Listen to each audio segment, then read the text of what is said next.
Votre vitrine a été appréciée par les nombreux spectateurs aujourd'hui, parce que j'en ai vu Ah oui, qui se sont c'est arrêtés. vrai que c'était apprécié.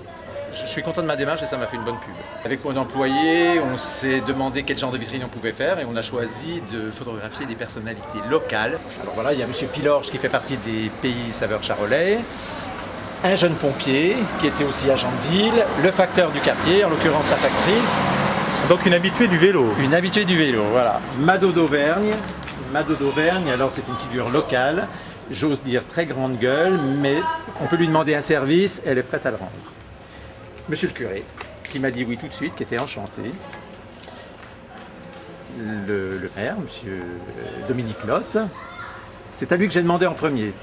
Le maire m'ayant dit oui, je suis allé voir tout de suite le curé après. Et le curé m'a dit oui, j'ai dit bon, on continue notre action. D'accord, une démarche très républicaine. Très républicaine, voilà. Très franchouillarde, voilà, il fallait que ce soit aussi français sur les bords. Le boulanger, bien entendu, on ne peut pas se passer du boulanger en France. Et puis une commerçante, Nathalie Berthéol, qui gère la maison de la presse à Gueugny. Donc la répartition des maillots jaunes, maillots à pois, c'est le hasard ou pas? Répartition, bon, il y a quelques petits clins d'œil. Hein. Le maire, le maillot jaune, on ne pouvait pas moins faire. Mais le boulanger, oui, c'est un petit clin d'œil parce qu'il est un petit peu sur les bords, on va dire, coureur de jupons. D'ailleurs, on en a parlé à sa femme en disant, dites donc, votre mari avec le maillot du meilleur grimpeur, je vous félicite.